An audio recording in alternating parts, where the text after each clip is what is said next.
अनन्तवर्णादिदंसनसहावम् भोक्ष्यामि नियमसारम् केवली श्रुत केवली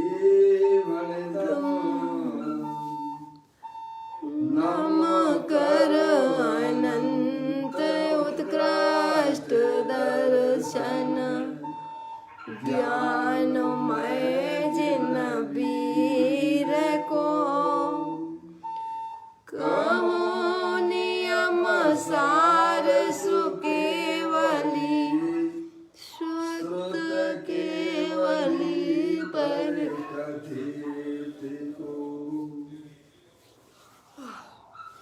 श्री नियम सारी नामक यह परम आध्यात्मिक ग्रंथ स्वाध्याय हेतु में विराजमान है।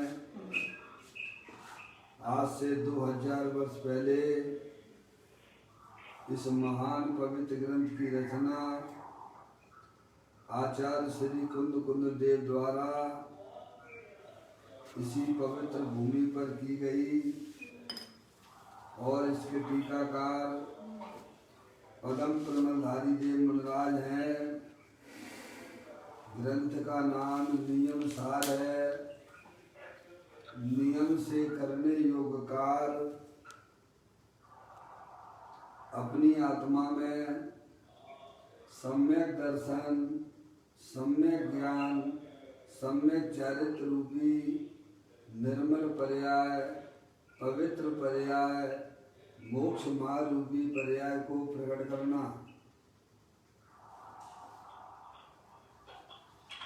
क्योंकि वह पर्याय स्वयं सुख स्वरूप है और अनंत सुख का कारण भी है।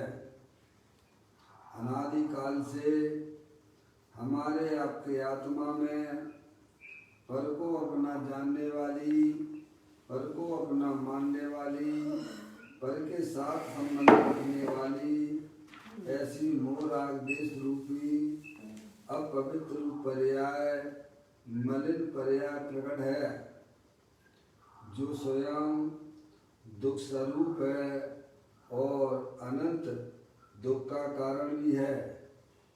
ऐसी मोहराग देश रूपी मलिन पर्याय का अपनी आत्मा में से उसका अभाव करना और सम्यक दर्शन ज्ञान चारित्र रूपी निर्मल पर्याय प्रकट करना। ऐसे कार्य की प्राप्ति जिनवाणी माता के माध्यम से अपने आत्मा के स्वरूप को पहचानना। अपनी जो आत्म वस्तु है वह परद्रव पर भाव से भिन्न है और अपने ज्ञानादि अनंत शक्तियों से तीनों काल विद्यमान वस्तु है। ऐसे गायत्री परमात्मा का माँ जिनवाणी माता के द्वारा उसका परिचय करना। तत्पश्चात शरीर रागादि ये सब कर्मकृत वस्तुएं हैं, इनका हमारे आत्मा के साथ में किसी प्रकार का कोई संबंध नहीं है। इस प्रकार सम्यक वेद ज्ञान पूर्वक शरीर रागादि का लक्ष्य छोड़ के अंतरोन्मुखी उपयोग के द्वारा अंदर जो अखंड ज्ञान ज्योति स्वरूप भगवान आत्मा है उसमें ही अपनापन स्थापित करना, उसको ही निज रूप से जानना और उसमें ही अपनी वर्तमान पर्याय को मग्न कराना, उसे ही अरियंत परमात्मा धर्म कहते हैं। ऐसे कार्य की प्राप्ति माँ जिनवाणी माता के द्वारा अपने आत्मा के परिचय करना। देखिएगा यहाँ पर श्री नियम सार जी ग्रंथ चल रहा है। आचार्य भगवंतों ने, मुनिराजों ने हमें अपने आत्मा के स्वरूप को यहाँ समझाया है। नियम सार जी का 5वें नंबर का अधिकार का नाम है, क्या नाम है? निश्चय प्रतिक्रमण। निश्चय प्रतिक्रमण परमार्थ, निश्चय कहो या परमार्थ कहो, यही बात है। परमार्थ प्रतिक्रमण अधिकार। परमार्थ प्रतिक्रमण यानी क्या? अपना जो चैतन्य स्वरूपी भगवान आत्मा उसमें रमण करना वही वास्तविक निश्चय चारित्र है, वही प्रतिक्रमण है। देखिएगा यहाँ पर अपन ने गाथाएं 77 से 81 की गाथाएं अपन ने पढ़ी, उनका स्वरूप भी अपन ने जाना। अब यहाँ उस एक कलश 109 नंबर का गाथाओं के बाद आया है, उसका अपन स्वाध्याय आज करते हैं। पाठ करता हूँ। संपूर्ण विषयों के ग्रहण की भावना से मुक्त हो, निज द्रव्य गुण पर्याय में जो हो गए अनुरक्त हो, छोड़कर सब विकल्पों को नित निज में ही रमे, अति शीघ्र ही बेभव्य मुक्ति रमा की प्राप्ति करें। किस प्रकार से हमारी आत्मा में मुक्ति रूपी अवस्था प्रकट हो, उसकी बात यहाँ पर हमें समझाई है। जिन जीवों को अपनी पर्याय में अनंत दर्शन, अनंत ज्ञान, अनंत सुख की प्राप्ति करना हो, उन्हें अनंत परमात्मा के द्वारा बताया गया जो मार्ग है, जो उपाय है, उन्हें अपने जीवन में इसे अपनाना चाहिए। अनंत ज्ञानी हुए हैं, उन्होंने यही उपाय जो अनंत परमात्मा ने बताया है उसे अपनाया है, और आज वे सिद्ध भगवान बनकर अनंत दर्शन, अनंत ज्ञान, अनंत सुख, अनंत वीर रूपी पर्याय का लाभ ले रहे हैं। हमें भी उसी दिशा में काम करना चाहिए। हमारे मुनिराज तो ये काम करते ही हैं, सम्यक दृष्टि भी यही काम करता है। हमें भी वही करना चाहिए जो हमारे पंच परमेष्ठियों ने किया है। तो यहाँ कहते हैं संपूर्ण विषयों के ग्रहण की भावना से मुक्त हों। दोबारा पढ़ लेता हूँ कलश को। संपूर्ण विषयों के ग्रहण की भावना से मुक्त हो, निज द्रव्य गुण पर्याय में जो हो गए अनुरक्त हो, छोड़कर सब विभावों को नित निज में ही रमे, अति शीघ्र ही बेभव्य मुक्ति रमा की प्राप्ति करें। सही बात। देखिएगा, आत्मा का प्रत्येक जीव का यह कर्तव्य है कि वह अपनी आत्मा में सम्यक दर्शन ज्ञान चारित्र रूपी निर्मल पर्याय प्रकट करके मोक्ष रूपी पर्याय के साथ में रहे। ये प्रत्येक आत्मा का कर्तव्य है, क्योंकि संसार कोई रहने की जगह नहीं है। चारों गतियों में दुख ही दुख है, समझ गए ना आप। इसीलिए जन्म मरण करना ये आत्मा के लिए एक प्रकार से कलंक है, क्योंकि आत्मा तीनों काल मुक्त स्वरूप है। तो इसीलिए यहाँ कहते हैं जिन्हें वास्तव में अनंत सुख, अनंत आनंद, अनंत वीर आदि गुणों की प्राप्ति करना हो, उन्हें यह विधि बता रहे हैं संपूर्ण विषयों के ग्रहण की भावना से मुक्त हों। समझेंगे आप क्या? संपूर्ण विषयों के ग्रहण की भावना यानी पंच इंद्रिय के विषयों का, पंच इंद्रियों मन के विषय यानी वैसा उनकी तरफ लक्ष्य जाना, ये आत्मा के लिए एक प्रकार से अहितकारी परिणाम है। इसीलिए ज्ञानी जीव संपूर्ण पंच इंद्रिय के विषयों से विरक्त हो जाते हैं। सम्यक वेद ज्ञान पूर्वक जो वृत्तियाँ राग की उनकी तरफ दौड़ा करती थी, पंच इंद्रिय के विषयों की तरफ, उनको उन्होंने सम्यक वेद ज्ञान के द्वारा उनसे अपने उपयोग में उन्होंने हटा दिया है। तो कहते हैं संपूर्ण विषयों के ग्रहण की भावना से मुक्त हो।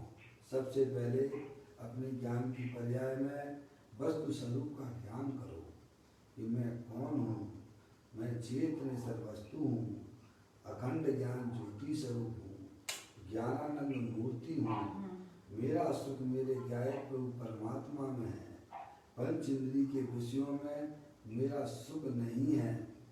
इस प्रकार से जब तक ज्ञान की पर्याय में इस प्रकार की व्यवस्था नहीं होती है, तब तक वह जीव पंच इंद्रिय के विषयों में होने वाले राग से बच नहीं सकता है।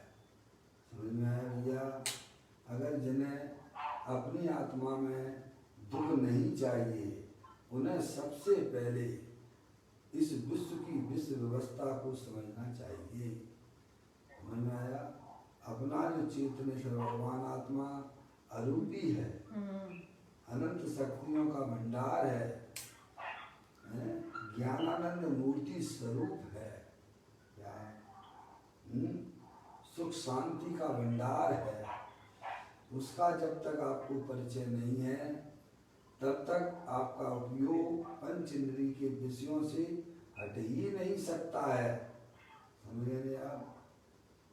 चाहे कितनी भगवान की पूजा कर लो, चाहे कितनी भगवान की भक्ति कर लो, अनादिकाल से यही करते आ रहे हो। सही बात है, अनादिकाल से। तो हमारा उपयोग वहाँ से हटा नहीं। कारण ये है कि हम अपने आप को पहचानते ही नहीं हैं। जो चीज हम बाहर से प्राप्त करना चाहते हैं, ज्ञानी कहते हैं बाहर में है ही नहीं है, तेरे आत्मा में भरपूर भरी हुई है। आप उसको आप पहचानिए। जैसे ही आप परिचय करोगे तो आपकी पर्याय में जो पंच इंद्रिय के विषयों के प्रति जो आकर्षण हुआ करता था, वह सर्वप्रथम आकर्षण खत्म हो जाता है और अपने ज्ञायक प्रभु परमात्मा की तरफ वह पर्याय चली जाती है। समझ गए आप? तो यहाँ कहते हैं संपूर्ण विषयों के ग्रहण की भावना से मुक्त हो। अब तो मुक्त होना, अनंत काल से बैरमुखी होकर भाई साहब स्पर्श इंद्रिय में सुख मान रहे हो।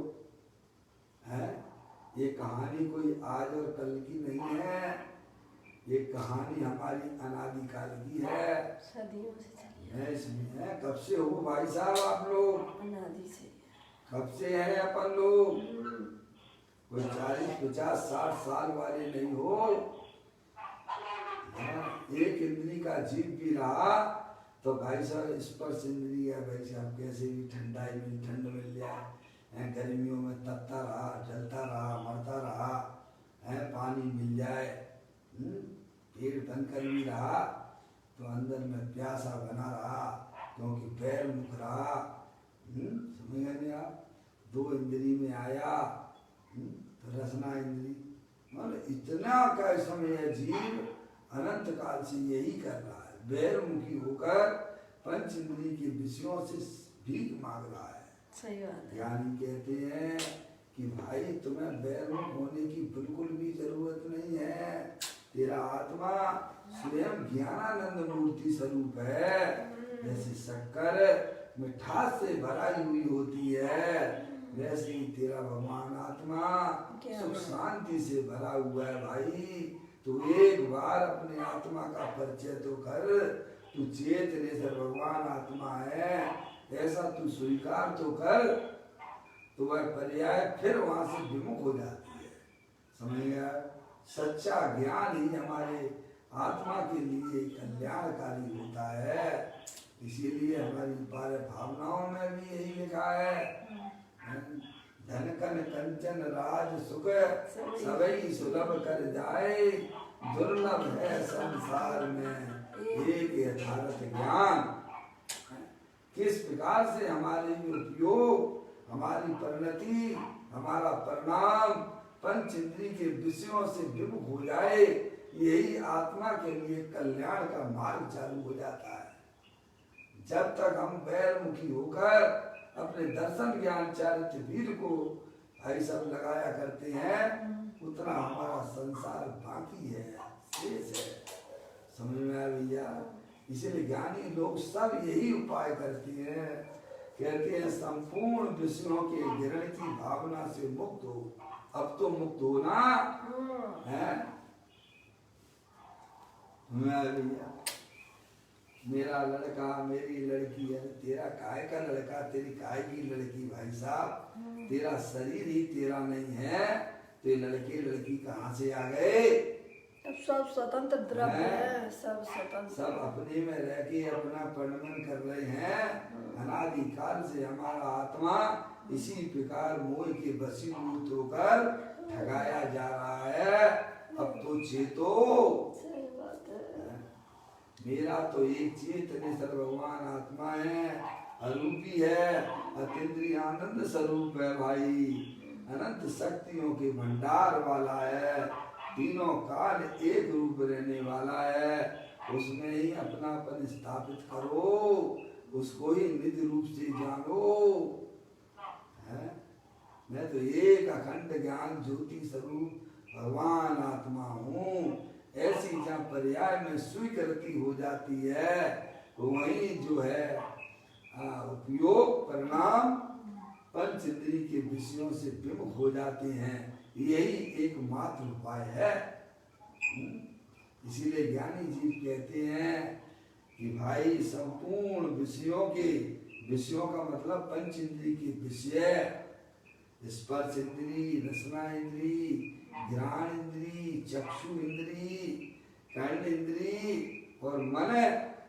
कहाँ लगा रहता हमारा मन? 24 घंटा किसके बारे में सोचता है भाई? कभी अपने आत्मा के बारे में एक क्षण भी नहीं सोचा है। ऐसा त्रिलोकीनाथ भगवान आत्मा अनंत शक्तियों के भंडार वाला है। कहाँ पर हमारा उपयोग लगा रहता है, कहाँ पर हमारा मन दौड़ा करता है?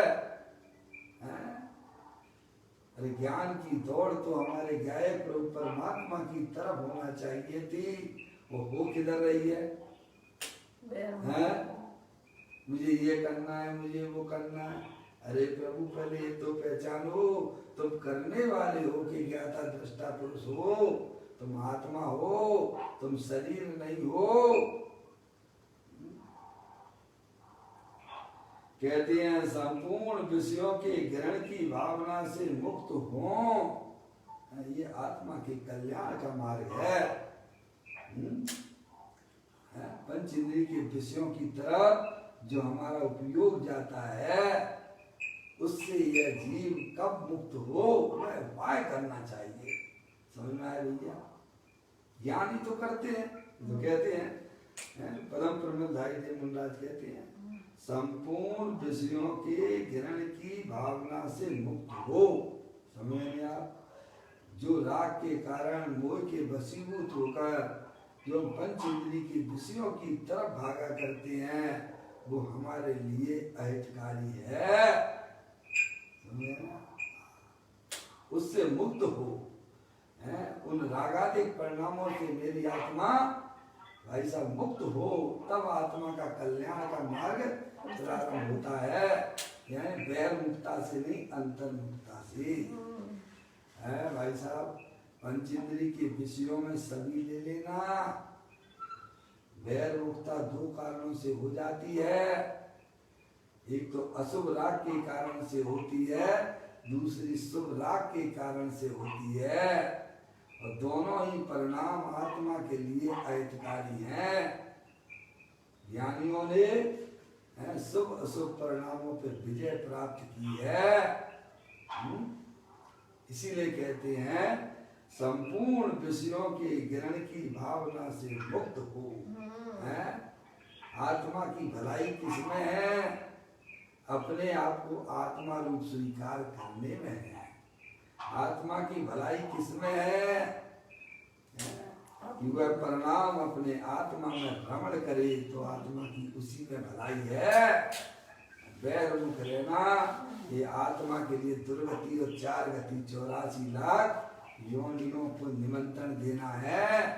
अंदर में सम्यक भेद ज्ञान उत्पन्न करो। अनंत शक्तियों के भंडार वाला भगवान आत्मा हर समय मौजूद रहता है भाई। उसको पहचान कर पर्याय में व्यक्त करना यही आत्मा की इसमें ही भलाई है। समझ गए? अब तो छोड़ो, अनंत काल हो गया, अनादि काल से बैर मुख होते होते तुम्हें क्या मिल रहा है भाई? दुख के अलावा कुछ नहीं मिलता है।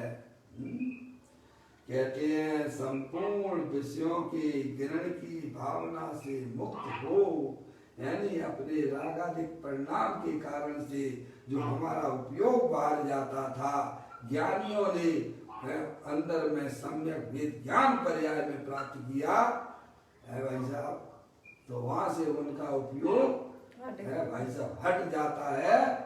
और कहाँ जाता है? तो कहते निज द्रव्य गुण पर्याय में जो हो गए अनुरक्त है भाई। समझ में आया? ज्ञानी तो अपने गायक प्रभु परमात्मा में अपने द्रव्य गुण पर्याय में ही निरंतर अनुरक्त रहते हैं, उसी से प्रेम करते हैं। अरे जगत में कोई प्रेम करने वाली अगर कोई वस्तु है तो मेरा चेतनेश्वर भगवान आत्मा है, उसको सर्वप्रथम पहचानो और भाई साहब और उसी में ही मग्न हो जाओ।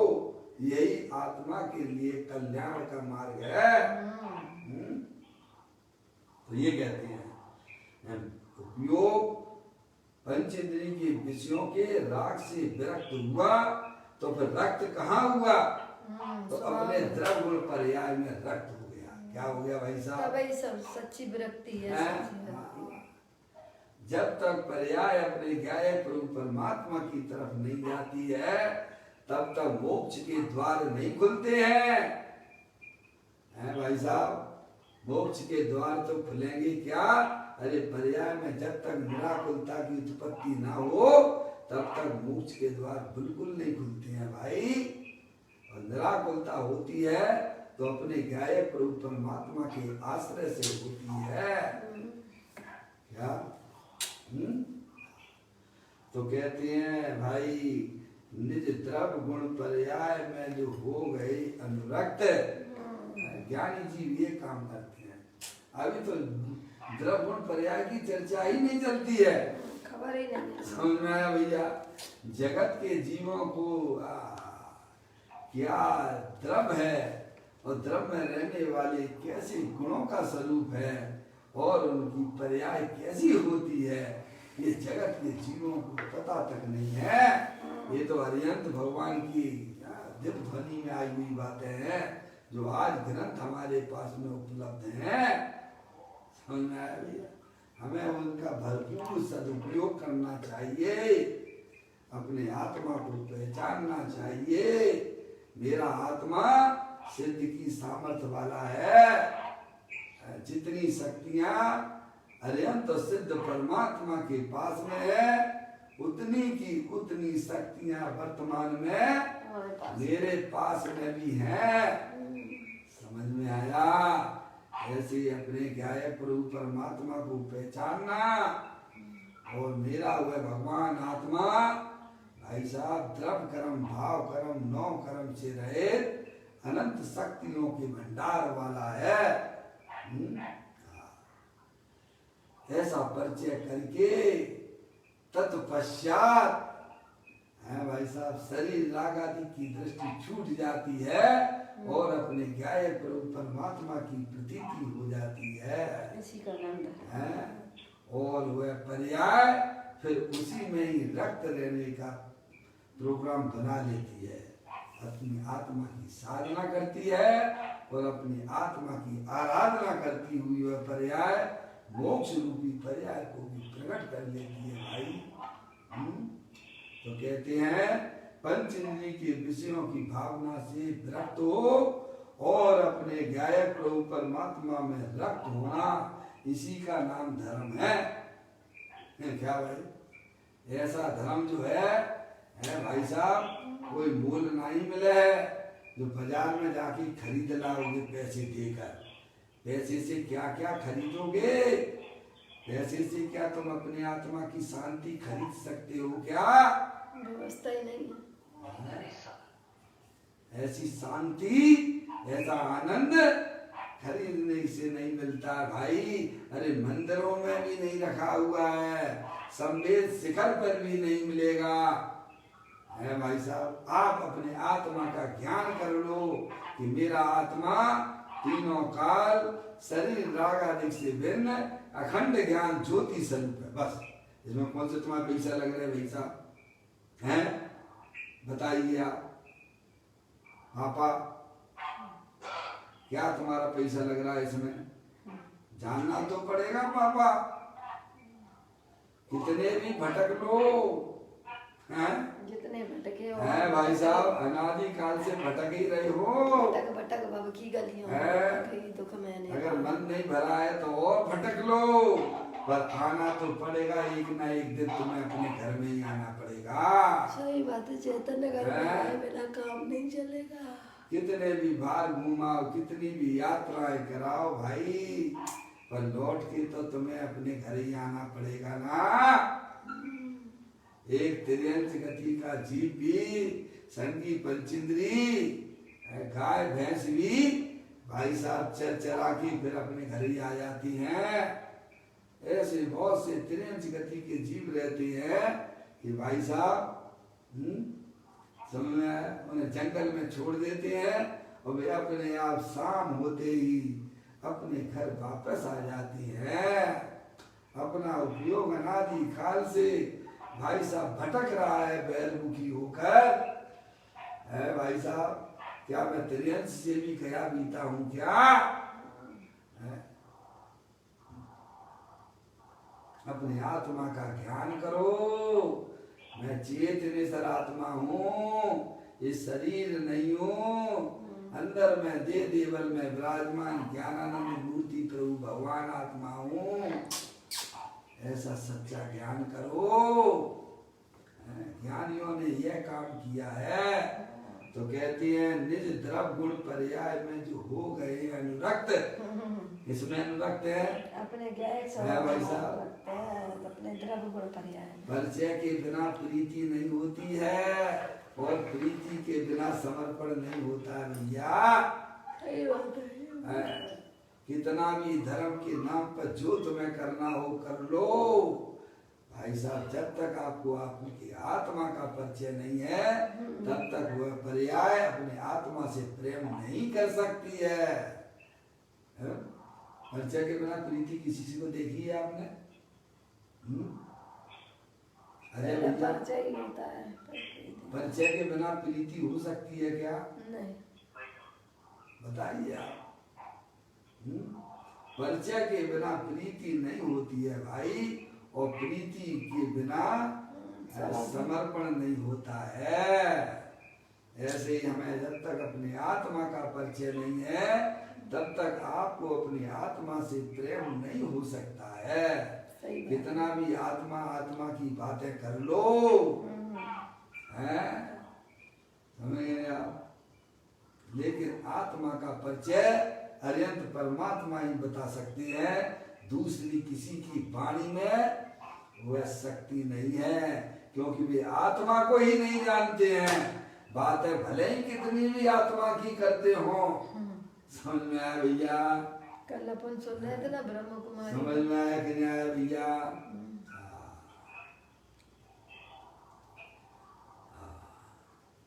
कहते हैं निज द्रव्य गुण पर्याय में जो हो गए अनुरक्त। ज्ञानी जीव तो कहाँ अपनी मर्यादा में रहते हैं, समझ नहीं आप? अपने द्रव्य गुण पर्याय में अनुरक्त हुए बिना पर में विरक्त होगा ही नहीं। ऐसी बात है। तो कहती है निज द्रव्य। निज द्रव्य का मतलब क्या? अरियंत परमात्मा की द्रव्य की बात नहीं है, चित्त भगवान की द्रव्य की बात नहीं है। समझ गए नहीं आप? निज का मतलब ही तो अपना होता है ना। है निज का मतलब क्या? किसके बात की है? किसके द्रव्य की बात है? मेरे अपने द्रव्य की। निज द्रव्य गुण पर्याय में जो हो गए अनुरक्त हो, ये काम करना है। फिर कहते छोड़ कर सब विभावों को नित निज में ही रमे। या समझ, सभी विभाव जो हमारी आत्मा में होने वाले जितने भी मोह राग जिसके परिणाम है, वे भाई साहब उनसे विरक्त हो।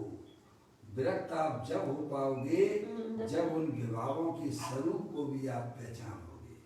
क्या भाई साहब, विभावों के स्वरूप को जब तक आप नहीं पहचानोगे तब तक उनसे विरक्त होना आत्मा के लिए बहुत कठिन है। समझ में आया? मोह राग देश के परिणाम हर समय नए नए उत्पन्न होते हैं, समझ में आया, और वे नष्ट हो जाते हैं। क्या है? यही उनकी पहचान है। समझ में आया? क्या पहचान है? संसारी जीवों को उनकी पर्याय में जो मोह राग द्वेष के परिणाम होते हैं, वे सब परिणाम हर समय नए नए उत्पन्न होते हैं। वे परिणाम किसी परद्रव्य के कारण से नहीं होते हैं। समझ गए? आप परद्रव्य में सब कुछ ले लेना, आप उसमें समझ गए, 9 कर्म भी ले लेना और आत्मा के साथ में रहने वाले 8 कर्म भी ले लेना। 8 कर्मों के कारण से, 9 कर्म के कारण से हमारे आत्मा में वे मोह राग द्वेष के परिणाम नहीं होते हैं, क्योंकि एक द्रव्य दूसरे द्रव्य के बीच में एक बहुत बड़ी वज्र की दीवार है। समझ में आया भैया? वे तो स्वयं में भी होते हैं और दूसरे समय भी चले जाते हैं। ऐसा जहाँ सच्चा ज्ञान जिस जीव को प्रकट होता है, वहाँ उसका उपयोग शुद्ध आत्मा का वर्ण कर लेता है। ये है सच्चा ज्ञान। समझ में आया? ये मोह राग द्वेष रूपी भावों से आत्मा किस प्रकार से विजय को प्राप्त करे, तो कहते छोड़ कर सब विभावों को। क्या समझ गए? आप सच्चे ज्ञान के द्वारा ही छूट सकते हैं। आप कितना भी करो, कुछ भी करो, हैं भाई साहब, वो आपकी पर्याय में से जब विदा करते हैं, जब आपको ऑर्डिनरिटी समझ में आ जाती है। वे हो भी किस लिए गए हैं? आत्मा में जो विभाव रूप परिणति होती है वह अज्ञानता से होती है कि ज्ञान से होती है? अज्ञानता से होती है। डॉक्टर साहब, अपनी आत्मा में जो विभाव रूप परिणति होती है वह अज्ञानता का फल है कि ज्ञान होने का फल है? ज्ञान होने का फल तो अतीन्द्रिय आनंद हुआ करता है, अज्ञानता है। अज्ञान विधाता है। क्या भाई साहब, आप कैसे छोड़ोगे? आप बताओ कैसे छोड़ोगे? आप अपने निज द्रव्य गुण पर्याय का ज्ञान करो। मैं तो आपको बारंबार कहता हूँ, सामने रस्सी पड़ी हो और आप उसे सर्प जान रहे हो, तो आपकी आत्मा में कौन सी पर्याय होगी? शांति वाली पर्याय होगी कि अशांति वाली होगी? अजय भाई, सामने रस्सी पड़ी हुई है और आप उसे सर्प जान रहे हो, तो आपकी आत्मा में कौन सी पर्याय होगी? शांति वाली पर्याय होगी कि अशांति वाली होगी? अशांति वाली। अशांति वाली पर्याय होती है, क्योंकि आपका देखना और मानना वह दोनों ही गलत हैं। क्योंकि वहां तो जो है रस्सी है, आप देख रहे हो उसे सर्प, तो यहाँ पर भयभीत रूप वाली पर्याय पैदा होती है। समझ में आया? ऐसे ही अनादि काल से हम भ्रम में ही जी रहे हैं। काय में जी रहे हैं कि मर रहे हैं? क्या समझ में आया? कि लड़का के कारण से परेशान हूँ, रुपया पैसा के कारण से परेशान हूँ मैं। समझ नहीं आप? ये मेरे को ऐसा कहता है, ये मेरे को वैसा कहता है, ये मेरी कोई नहीं सुनता है। भ्रम में ही चल रहा है हमारा जीवन, जबकि कोई कुछ नहीं कर रहा है। सब अपने में रह के अपना परिणमन कर रहे हैं, है भाई। और वह वैभाविक रूप परिणति हर समय नई नई पैदा होती है। सबसे सुंदर बात यह है कि वह विभाव रूप परिणति हमारे त्रिकालिक ध्रुव भगवान आत्मा के अंदर प्रवेश नहीं करती है। ऐसा सच्चा ज्ञान और श्रद्धांत जिस जीव को होता है, तब वह विवाह परिणति उसके आत्मा में से हटने लग जाती है। तब होता है छोड़ना। सही बात है, स्वभाव निज में आया। आत्मा के ज्ञान के बिना, निज आत्मा के श्रद्धान के बिना उन विवाह परिणतियों को कोई भी दूर कर नहीं सकता है। करने में समर्थ ही नहीं है। जिनेंद्र है, मैं नहीं। सच्चा ज्ञान जिस जीव को होता है वह इन पर विजय प्राप्त कर लेता है। बराबर। कहते हैं छोड़कर सब विभाव को, सब बैर मुक्ता भाई साहब है, सबको छोड़कर निज नित्य निज में ही रमे है। नित्य यानी हमेशा, हमेशा को लगे। पर्याय का धर्म यही है कि अपने गायक प्रभु परमात्मा के साथ भ्रमण करे। कब करे? अरे हमेशा करे। क्या करे? कब करेगा मतलब क्या होता है भाई साहब? हैं? हमेशा त्रिकाल। समझ गए ना? आनंद लूटने की जिज्ञासा कब नहीं होती है तुम्हारी? त्रिकाल होती है। पर आनंद मानते हो पर से है, भोजन कर लिया आज के आनंद की क्या भाई साहब? कब नहीं चाहते हो आनंद? पर्याय में निराकुलता आप कब नहीं चाहते हो? हैं? अब वो भले ही निराकुलता पर से चाहते हो, वो अज्ञानता है। तो हमेशा चाहते हो ना? हमेशा कैसी चाहते हो? शाश्वत स्थायी चाहते हो कि भाई साहब टेम्परेरी तात्कालिक चाहिए आपको?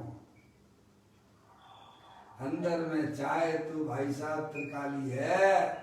स्थायी सुख चाहते हो तो तुम्हें स्थायी सुख मिलेगा।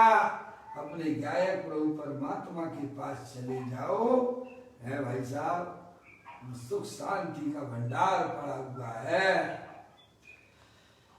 कहते हैं छोड़कर सब विभावों को नित्य निज में ही रमे। ज्ञानियों की पर्याय निरंतर भाई साहब भी तो अपने गायक प्रभु परमात्मा में ही भाई साहब रम रहे हैं। समझे ना? नित्य स्थायी वस्तु जो चेतन सर सुख शांति के भंडार वाली है।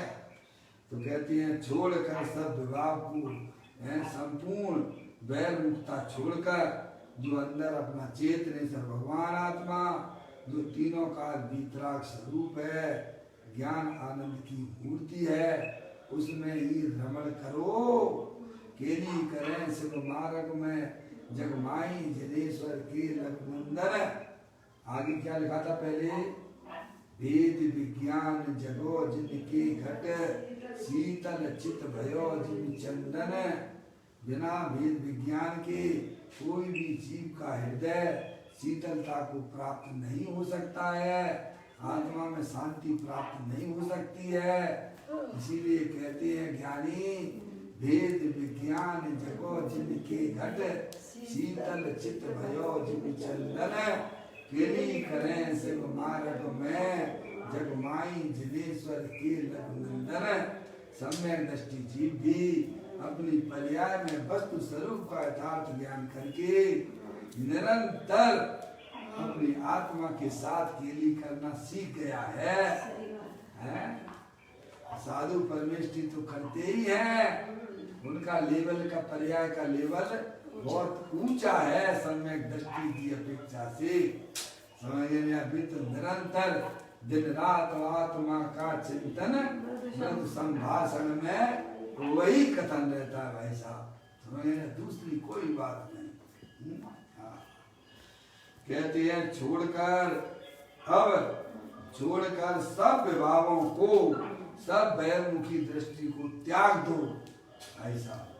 आत्मा के लिए कोई जरूरत नहीं है जिंदगी जीने के लिए। सब विभावों को नित्य निज में ही रमे।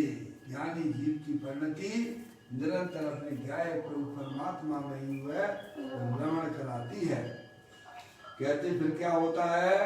अति शीघ्र ही क्या भाई साहब? अति शीघ्र ही वे भव मुक्ति रमा की प्राप्ति करेंगे। क्या समझ? ऐसे मुक्ति मिलती है अति शीघ्र ही। देखो आप अंतर्मूर्त अगर यह पर्याय अपने गायक प्रभु परमात्मा में भ्रमण कर जाए तो भाई साहब सुबह का चतमस्त कुछ समय बाद परमात्मा रूपी दिशा को प्राप्त कर लेता है। ऐसी हमारे आत्मा में शक्तियां भरी पड़ी हुई हैं। अरे सम्यक दर्शन तो बहुत छोटी चीज है क्या? सुबह का छदमस्त शाम को परमात्मा हो जाता है। बोलो हुए हैं कि नहीं हुए हैं? कहते अति शीघ्र ही ये भव्य मुक्ति रमा की प्राप्ति करेंगे। अब ये अपने कलश का परम प्रबंधाई जी महाराज ने जो यहाँ लिखा है उसका भाव ग्रहण करने की कोशिश की है। अब सुनिएगा, यहाँ पर जो अपना अनुशीलन चल रहा है, अभी वह गुरुदेव श्री का जो मुख्य ग्रंथ है प्रवचन, वह अभी अपन को हमारे पास में उसका अभाव है, अभी नहीं आया है। जब तक अनुशीलन का सहयोग ले रहे हैं, कोशिश की जा रही है। वो जो वहाँ पर है आपका नेट पर कार्य कारण का वो नहीं, हमें को तो वो चाहिए। वो जो है कैसा में या नियम सार के ऊपर जो गुरुदेव जी ने प्रवचन किया वो शब्द तो शब्द है ना, इसलिए मैं थोड़ा उसको इग्नोर करते हुए वो पुस्तक में ले लूँगा नियम सार प्रवचन गुरुदेव जी। तब तक अनुशीलन के माध्यम से ही अपन उसका स्वाध्याय कर रहे हैं। चलिए यहाँ कहते हैं 11 पेज पर देखें, अनुशीलन का दूसरा भाग चल रहा है, उसको पढ़ता हूँ। डॉक्टर पंचन भारी जी ने बहुत ही सारभूत बातें हर गाथा की, हर कलश की, किसका कैसा मंतव्य है पीर ज्ञानियों का, वो सब स्पष्टीकरण किया, अनुशीलन किया है। वह वास्तव में हमें आपको सबको उसका स्वाध्याय भी करना चाहिए। समझ में आया? विशेष रूप से विद्वानों के लिए तो जरूरी ही है। समझ में आया? इस प्रकार उन पंच रत्नों के माध्यम में जिसने सभी प्रकार के विषयों के गिरण की चिंता को छोड़ा है, इस प्रकार पंच रत्नों के माध्यम में जिसने सभी प्रकार के विषयों के गिरण की चिंता को छोड़ा है। चिंता हमारी पर्याय में से कैसे निकले? एकमात्र उसका उपाय है वस्तु स्वरूप का यथार्थ ज्ञान करना। भैया सही बात है।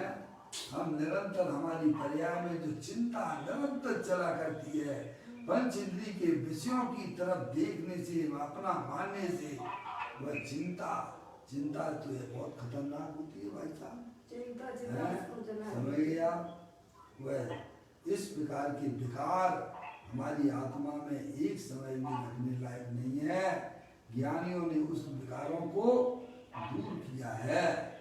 तो कहते हैं सभी प्रकार के विषयों के ग्रहण की चिंता को छोड़ा है। हमें भी छोड़ना चाहिए। है क्यों चिंता करते हो भाई साहब?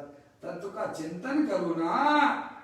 अरे मन मिला है तो दूसरों के लिए चिंतित होके मरना है क्या?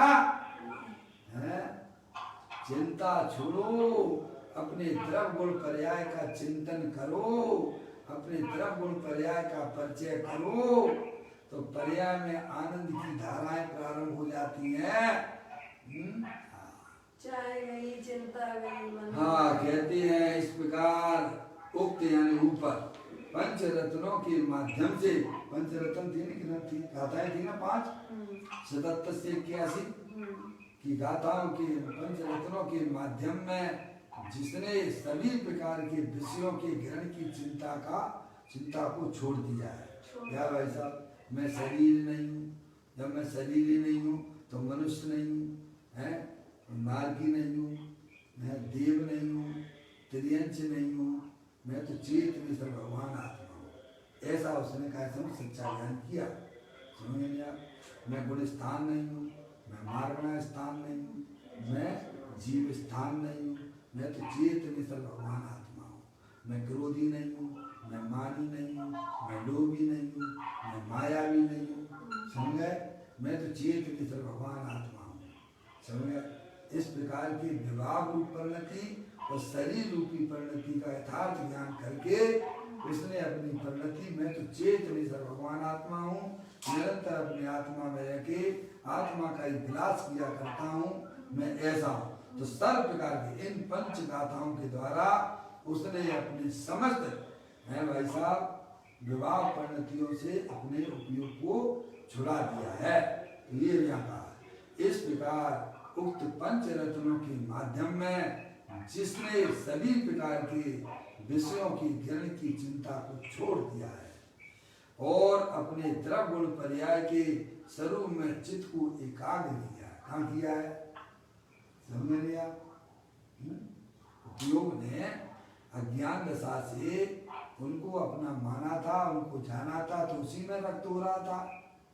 जब उसने सम्यक विज्ञान के द्वारा माँ जन्माणी माता के द्वारा वस्तु स्वरूप का ज्ञान किया कि भाई साहब मैं तो अखंड ज्ञान ज्योति स्वरूप भगवान आत्मा हूँ, तब वह उसकी पर्याय में से उन विवाह परिणति छूट गई और अपनी गायक प्रभु परमात्मा में वह पर्याय भ्रमण करने लगी। समय सार ग्रंथों में आता है कि जैसे आत्मा विज्ञान घन होता चला जाता है त्यों तो विषय वासना के परिणाम भी छूटती चली जाती है, रागादिक परिणतियां छूटती चली जाती हैं।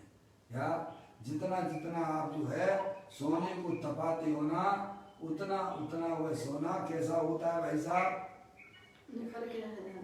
उसमें निखार आती है, चमक आती है।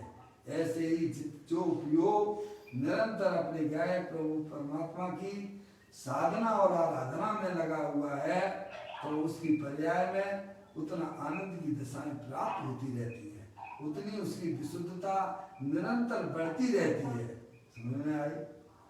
तो कहते हैं इस प्रकार उक्त पंच रत्नों के माध्यम में जिसने सभी प्रकार के विषयों के ग्रहण की चिंता को छोड़ा है और अपने द्रव्य गुण पर्याय के स्वरूप में चित्त को एकाग्र किया है, ये सब काम पर्याय करती है। कौन करता है भाई साहब? हम पर्याय को कहाँ लगाए हुए हैं?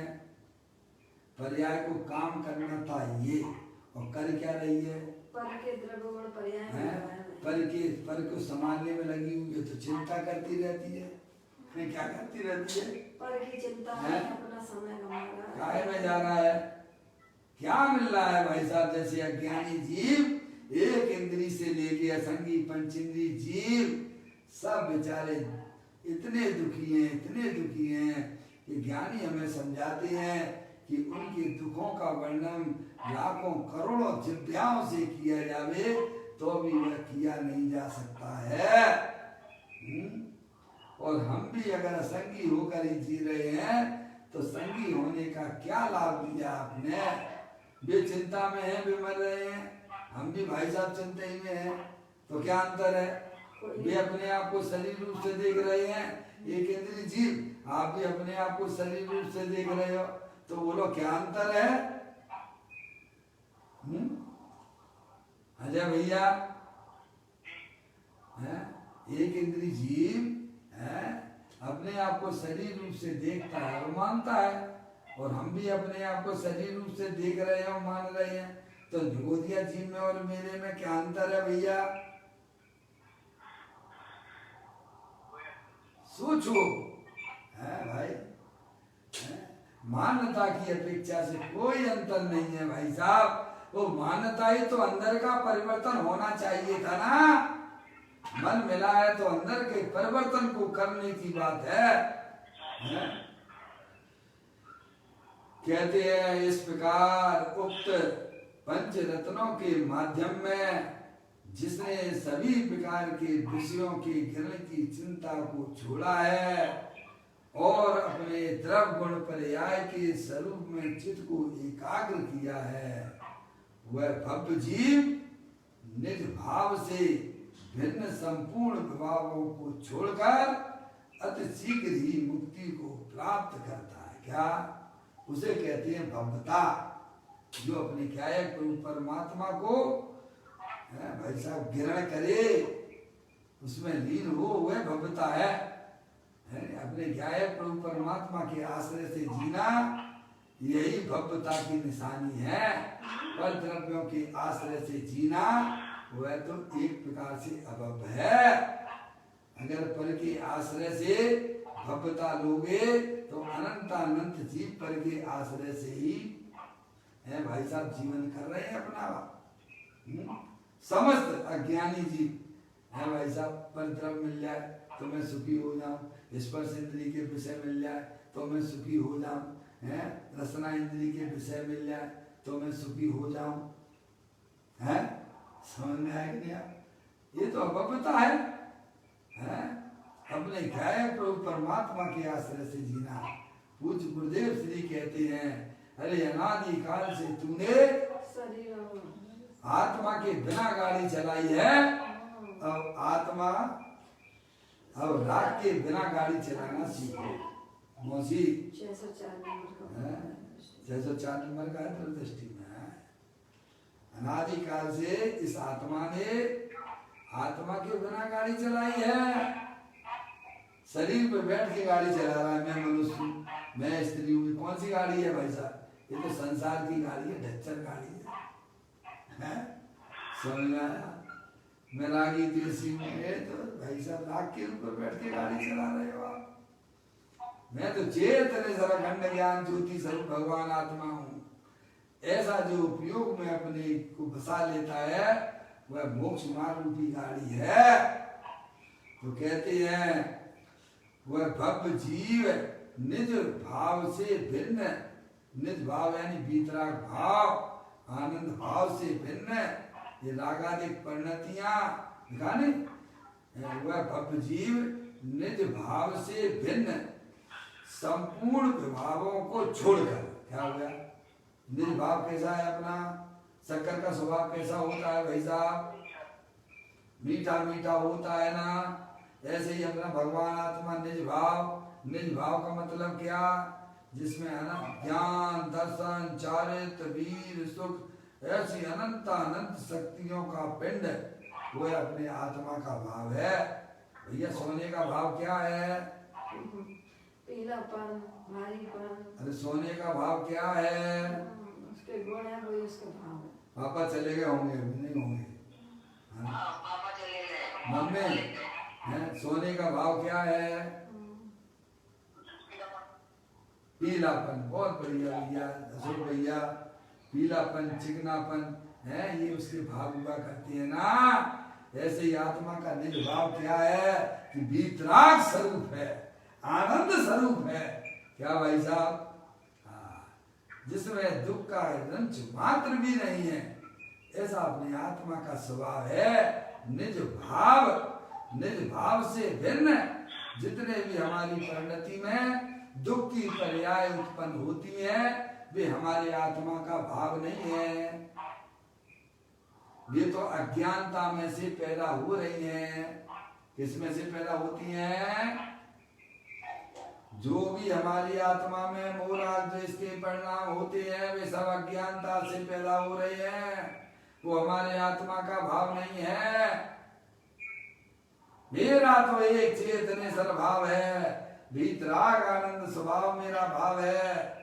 तो कहते निज भाव, भव्य जीव निज भाव से भिन्न संपूर्ण विभागों को छोड़कर। क्या भाई साहब? ऐसा नहीं है कि मम्मी के राग वाला प्रेम वाला परिणाम अपना है, बाकी की सब परिणाम पराये है। क्यों भैया? है क्या मम्मी? सबकी बात चल रही है ना। सब बैर मुक्ता के जितने भी मोह राग द्वेष के परिणाम है, ये सब भावों को छोड़ने की बात है। अब चिंता की कोई बात नहीं, मार्ग बहुत सरल है, कठिनता बिल्कुल भी नहीं है। हमें वस्तु स्वरूप का ज्ञान नहीं है, इसलिए हमें पहाड़ जैसा दिखाई देता है। जब आपको वस्तु स्वरूप का ज्ञान होगा, तब आपको ये खेल खिलौना दिखाई देगा, संसार और मोक्ष मार्ग। भाई साहब, ये तो भाई साहब चुटकियों के काम थे। सच्ची समझ जिस चीज को हो जाती है, उसके लिए तो चुटकी ऐसा काम हुआ करता है। करोड़ों वर्षों तक अज्ञानी जीव चैडाला में तो आया है ना, कोटि जन्म तप तपे ज्ञान बिन कर्म झरे रे, ज्ञानी के छिन्न माई त्रिगुप्त तय सहज तरह जी। अरे आंख की पलक ऊपर से नीचे होने में इतने कर्मों की निर्जला ज्ञानी कर लेता है कि करोड़ों वर्षों तक अज्ञानी शीर्षासन के द्वारा खड़ा रहे तो भी नहीं कर सकता है। समझ में आया? यानी ऐसी अच्छी अच्छी बातें हमें सिखाते हैं भाई। कहते हैं भव्य जीव निज भाव से भिन्न, यानी अपने भीतराग भाव वो मेरा भाव है, उस भाव से भिन्न संपूर्ण विभाव यानी वो राग देश के परिणाम को छोड़कर अति शीघ्र ही मुक्ति को प्राप्त करता है। समझ गए आप? अति शीघ्र, अब उसे देरी नहीं है। 2-4 भव अगर हो भी उसके तो वो कोई भाई साहब काउंटिंग में नहीं आती हैं। अनंत भवों के कितनी छुट्टी प्राप्त कर ली है। आपको मालूम है ना, मुनराज जो है ध्यानस्थ थे, इमली के पेड़ के नीचे, वहां से एक व्यक्ति वहां से निकला और समूह शरण में गया और पूछा, दिव्य ध्वनि में जो शंकाएं होती सब समाधान हो जाती हैं। भाई साहब सब निमित्त निमित्तिक संबंध से सब समाधान हो जाता है। अंदर में शंका थी कि प्रभु रास्ते में जो हमें मुनराज दिखाई दिए थे कि उनके कितने भव बाकी हैं। हैं जी अशोक भैया,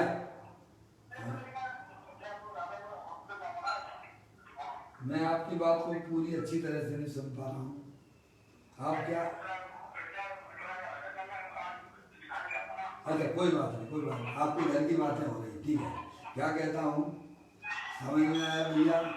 है तो उसने अपने मन में जो शंका थी, प्रभु के समूह शरण में उसको जिज्ञासा थी, उसको उत्तर मिला।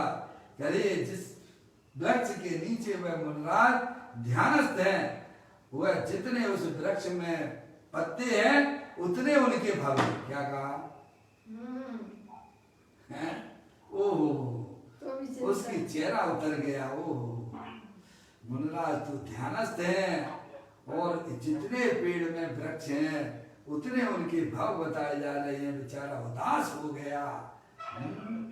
और चलते चलते वहां पर मुनराज जिस वृक्ष के नीचे बैठे हुए थे वहां पर वह नमोस्तु करता है, महाराज जी मैंने समूह शरण में भगवान की दिव्य ध्वनि से यह प्रश्न हमारी जिज्ञासा थी, उसका समाधान ये निकला कि मुझे अच्छा नहीं लगा कि आपके जितने जो पेड़ में पत्ते हैं उतने तेरे भव बाकी हैं। ऐसा मुझे भगवान की दिव्य ध्वनि में जानकारी मिली। उन्होंने मुनराज को विनय पूर्वक बताया। मुनराज कहते हैं अरे भाई ये कितनी बढ़िया बात है, मुझे भव बताया है, मेरे इतने ही भव रह गए हैं। ओहो, ये भव तो भाई साहब फटाफट चुटकी में एक श्वास में 8-10 बार जन्म मरो।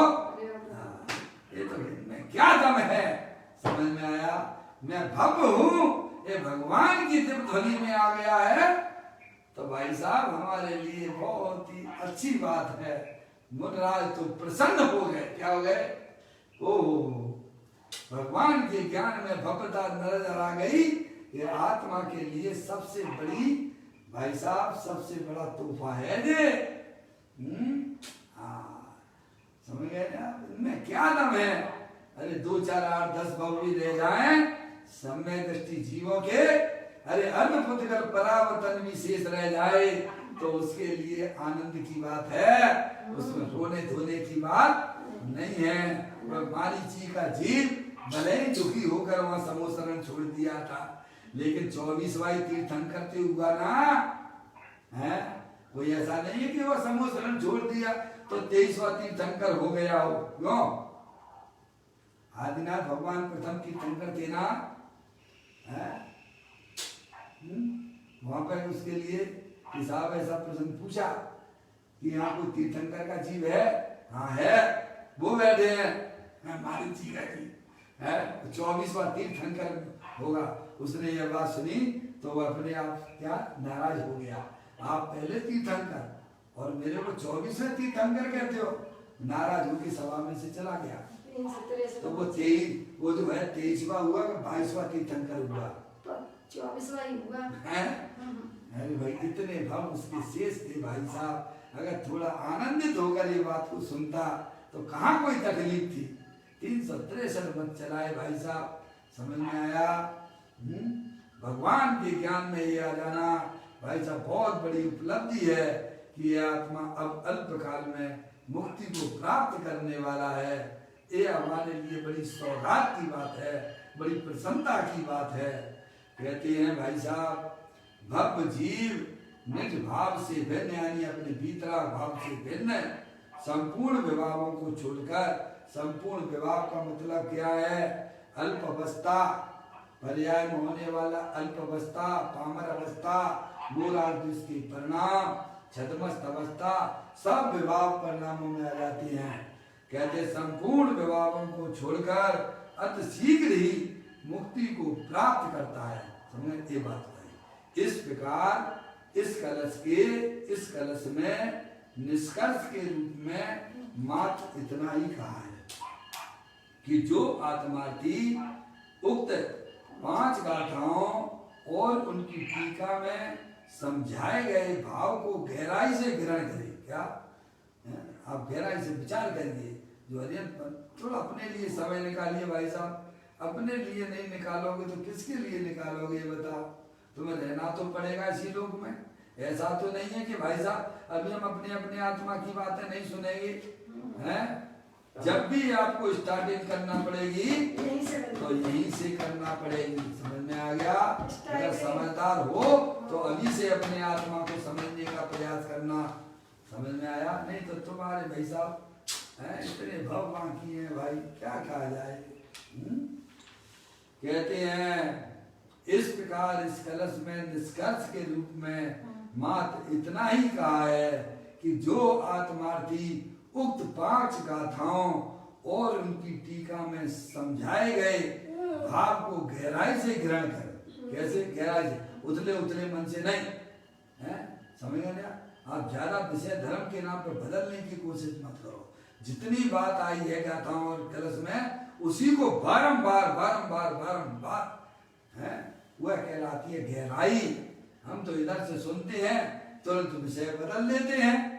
क्या भाई साहब? ऐसा नहीं होना चाहिए। तो कहते हैं गहराई से ग्रहण कर कि पंच इंद्रिय के विषयों के ग्रहण संबंधी विकल्पों से विरक्त हो, है उनमें रक्त मत हो। रागादिक परिणतियां होती हैं, वे हमारे आत्मा का स्वरूप नहीं है, क्षणभंगुर तत्व है और उनसे प्रेम मत करो। किससे? उनसे विरक्त हो। पहले राग से विरक्त होने की बात की गई है? राग तो छूटेगा गुणस्थान प्रमाण। समझे? संपूर्ण राग तो केवल ज्ञान होने पर छूटेगा। पहले राग का राग छोड़ने की बात है। मम्मी मौसी यार, हाँ राग में एकत्व बुद्धि छोड़ो, राग से प्रेम करना छोड़ो। यार ये मेरी चीज नहीं है, मेरा तो एक चेतनी सर्वभगवान आत्मा है जो अनंत शक्तियों के भंडार वाला है। समझिए? संपूर्ण राग से प्राप्त संपूर्ण राग को तो है भाई साहब अरिहंत परमात्मा ने जीता है। समझे? बीच का स्थान है। तो कहते हैं पंच इंद्रिय के विषयों के ग्रहण संबंधी विकल्पों से विरक्त हो, उनकी चिंता को छोड़कर। समझ में आया? क्यों चिंता करना? किसकी चिंता करना? सबके साथ में आठ कर्मों का संयोग है ना भाई। तुम्हारे चिंता से पर पदार्थ में परिणमन होता है कि उसके अनुसार जो व्यवस्था है उसके अनुसार परिणमन हो रहा है? ज्ञानी जीव सम्यक वेद ज्ञान के द्वारा अपने पर्याय में होने वाले पर द्रव्यों के संबंध जो चिंताएं हुआ करती थी उनसे वह विरक्त हो जाता है। समझ? वस्तु स्वरूप का ज्ञान होने पर होता है। कहते हैं पंचेंद्रिय के विषयों के ग्रहण संबंधी विकल्पों से विरक्त हो, उनकी चिंता को छोड़कर अपने आत्मा में उपयोग को स्थिर करता है। ये काम करता है। क्या करता है? मैं तो चेतने सर्वभगवान आत्मा हूँ, सामने वाला भी भगवान आत्मा है। वह भले ही अपने आप को शरीर रूप से देखे पर वह कभी शरीर रूप होने वाला ही नहीं है। निरंतर दुखी बना रहे, यह दुखी रहना भी उसका स्वरूप नहीं है। समझ गए नहीं आप? इस प्रकार से सम्यक भेद ज्ञान हमारी पर्याय में हो। मैं भी चेत निसर भगवान आत्मा हूँ, शरीर ये जड़ है, ये रागादिक परिणतियां अज्ञानता में से पैदा होती हैं, एक समय मात्र की होती हैं, मेरे गायक रूप परमात्मा में प्रवेश नहीं करती हैं। ऐसा सम्यक भेद ज्ञान जब जीव को हो रहा है तब वह पंच इंद्रिय के विषयों के भावों से विरक्त हो जाता है और अपने उपयोग को अपने गायक प्रभु परमात्मा में स्थिर करता है। अब वह उसकी साधना और आराधना का प्रोग्राम चालू हो गया है। उसे उस निज रूप जानता है। क्या अपने आत्मा में उपयोग को स्थिर करता है, उसे ही निज रूप जानता है, जो वो उसकी वास्तविक कमाई है। क्या आत्मा की वास्तविक कमाई क्या है? कि आत्मा में वीतराग परिणति की उत्पत्ति होना, ये आत्मा की वास्तविक कमाई है। इसलिए वह वीतरागी परिणाम को ही वह अपना परिणाम जानता है। विभाव रूप परिणाम वो आत्मा के विराधक रूप परिणाम है। कौन सा? जो हमारी आत्मा में अल्पज्ञ दशा है, जो हमारी आत्मा में मोराग देश के परिणाम है, वो आत्मा के विराधक रूप दशा है, वह आत्मा का परिणाम नहीं है। और जो आत्मा में वीतराग दशा प्रकट होती है वह वास्तव में आत्मा की वास्तविक कमाई है, और उस परिणाम को वास्तव में वह अपना जानता है और अपना मानता है। समझना है? हाँ। तो कहते हैं आत्मा में उपयोग को स्थिर करता है और उसे ही निज रूप से जानता है। त्रिकालिक ध्रुव भगवान आत्मा ही वास्तव में मेरा है और उसे ही अपना मानता है। मैं तीनों काल एक रूप रहने वाला वीतरागी स्वरूप भगवान आत्मा हूँ। उसी में जमता और रमता है। किसमें? उसी में, यानी अपना जो त्रिकालिक ध्रुव भगवान आत्मा मम्मी जो तीनों काल वीतराग आनंद स्वरूप है, पर द्रव पर भाव से भिन्न है, पर्याय से भी पार है, उसे ही वह अपना जानता है, उसे ही अपना मानता है और उसमें ही अपनी निरंतर अपनी पर्याय को मग्न कराता है। समझ आप? उसी में जमता रमता है। वही आत्मार्थी, वह आत्मार्थी अल्प काल में ही, मतलब थोड़े से काल में ही, समझ गए नहीं आप? अल्प काल में ही समस्त विभागों से मुक्त हो मुक्ति सुंदरी का वर्ण करता है। कौन करता है? जो अपने आत्मा को अपना जानता है, जो अपने आत्मा को अपना मानता है और जो अपनी आत्मा में अपनी परिणति को मग्न कराता है, साधना आराधना के द्वारा मग्न कराता है, वह जीव अल्प काल में भाई साहब अनंत दर्शन, अनंत ज्ञान, अनंत सुख, अनंत वीर की पर्याय प्राप्त करता है। यही एक मात्र जो है मोक्ष की पर्याय को प्राप्त करने का उपाय है। इसे हमें अपने जीवन में अपनाना चाहिए, क्योंकि इसी में ही अपनी आत्मा की भलाई है। इस प्रकार यह अपना कलश 109 नंबर का पूरा किया। कल फिर एक नई गाथा के साथ में 82वें नंबर की गाथा अपन प्रारंभ करेंगे। अभी अपना यहाँ समय हो गया। निज निधि निज में बताई, यह अनंत अनंत उपकार है, उसके लिए जिन वाणी मांगो वंदना सतबार है, वंदना सतबार है। 9 बार नमो कर्म।